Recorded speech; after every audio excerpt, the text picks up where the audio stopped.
The first thought that may come to mind when you reflect on the Royal Mint is an institution steeped in history. But the image that would come to mind is one that is unmistakable, and that is St. George slaying the dragon, as seen on this old sovereign from 1925. It's an amazing image and recognized the world round. These sovereigns were the staple of commerce and essentially one of the very first internationally traded stacker bullion coins at the time. The Royal Mint here in the United Kingdom, as well as its Commonwealth nations, such as India at the time, Australia and Canada, produced these coins. And it's pretty amazing and a beautiful design for sure. And so that is how, in one way, that the Royal Mint has made history. But no, their history dates back for so long that about 1100 AD or somewhere thereabouts is when they were founded. And Sir Isaac Newton was the master of the mint for 28 years until he died in 1727. That gives you an idea of the famous name tied to what the mint is about. It was about ensuring that each coin was as accurate as possible, and I think that's great. And the Royal Mint has done a wonderful job in doing that through the years. And this coin can attest to that as well.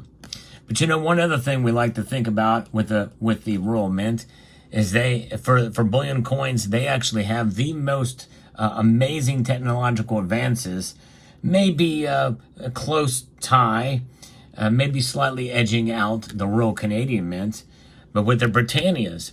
The Britannia has some wonderful features on it, such as a lenticular devices with shifting images when you turn the coin a certain way, with a lock and then a trident, and a galoche pattern with the waves, with Britannia ruling the waves in this first year of the King George effigy of the Britannia.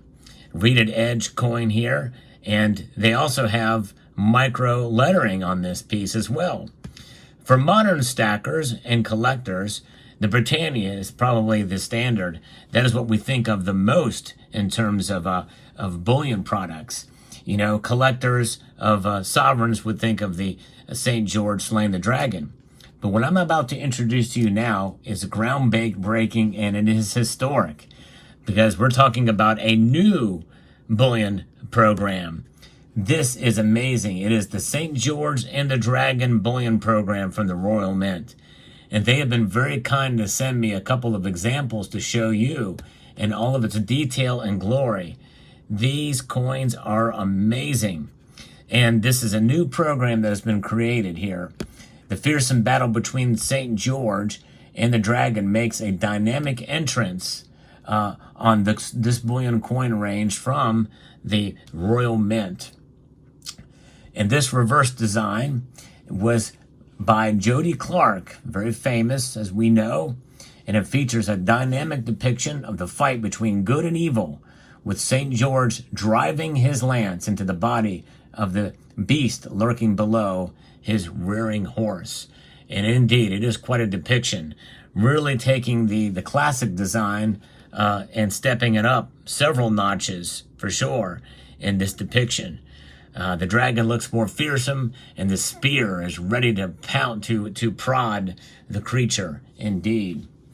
Dating from around the 11th century, the tale of St. George and the Dragon has been visited many times in text and in art, with a legend inspiring some of the world's finest artists.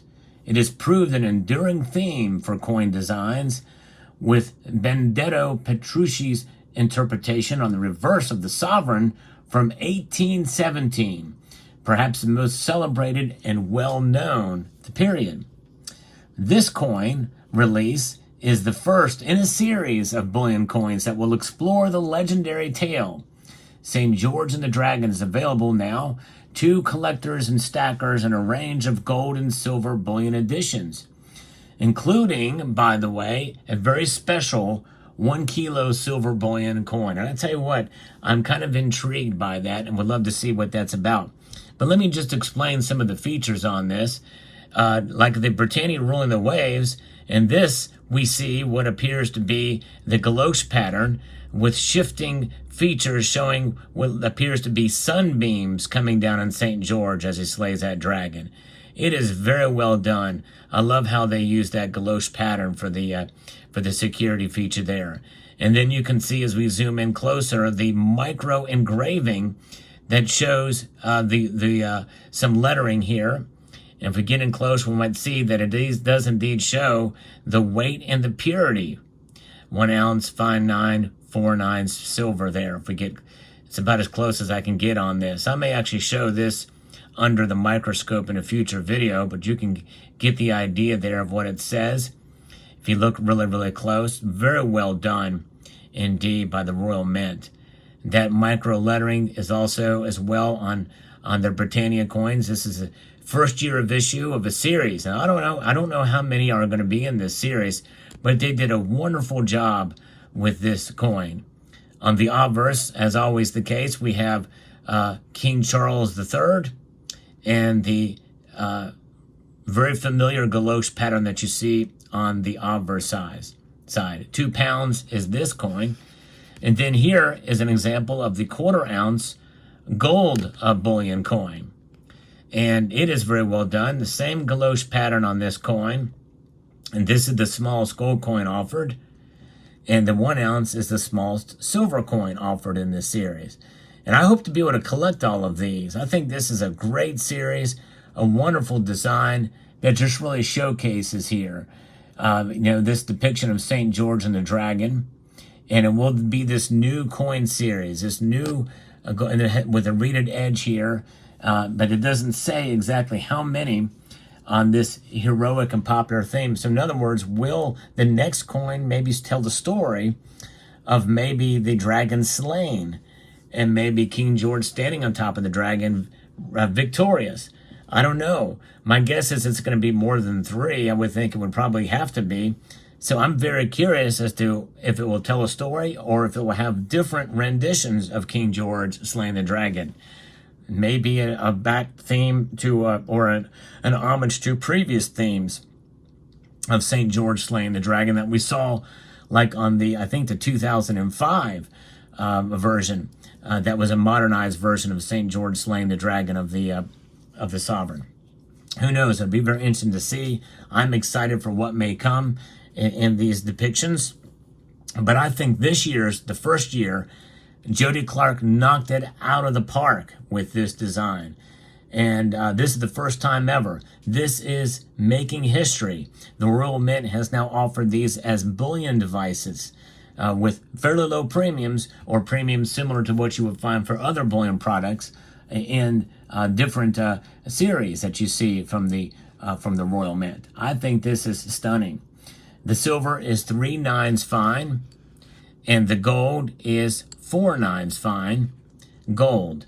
So very pure gold and silver products here that you can see, and they are just spectacular. Now let me tell you a little bit more about the different options, the different size options that these come in, for those of you who would like to collect all the different sizes. They are going to be 1 ounce gold bullion coin, which is something that I wouldn't mind getting to have to complement. We have the Queen's Beast series that was very, very popular. I think this will rival that, but in a different way. And that gold coin is going to be 4 nines fine pure gold as well. And the mintages on these apparently appear to be to demand, apparently. And then the 1/4 ounce gold bullion coin, such as you see here, both 4 nines fine. Those are the only 2 options for the bullion devices. I'm not sure if they're going to make collector versions of these or not. I'm not sure. But then the silver has 2 different options as well. The 1 ounce silver piece that you see here before you, and then the 1 kilo silver bullion coin. Both bullion coins, but the way that the information that I got makes it sound like there might be something special for the bullion 1/4 ounce or the 1 kilogram silver bullion coin. I don't know, but I tell you what, even if it's exactly as it is here, seeing those details in a larger piece like that, I think is going to be quite stunning. There's only 2 really major things that that I would be a little bit concerned about with this program.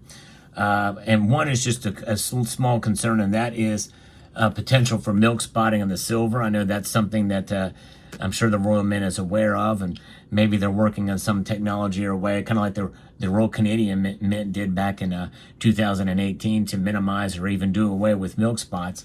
But the other thing I would love to see for a series like this is to maybe carry over the background pattern, the galoche pattern, from the reverse to the obverse. I would love to see those same ray patterns come for the obverse, to bring a little bit of continuity between the obverse and reverse. I would love to see that. I think that would be something I would love to see the Royal Mint maybe consider for future releases, or maybe even for a type 2 of this and continue for the rest of the program, to see the amazing sun rays pattern that you see here with the galoche continue on the obverse here. Otherwise, and I do think that this Martin Jennings portrait of King Charles is probably one of the best of the Commonwealth nation portraits I've seen out there.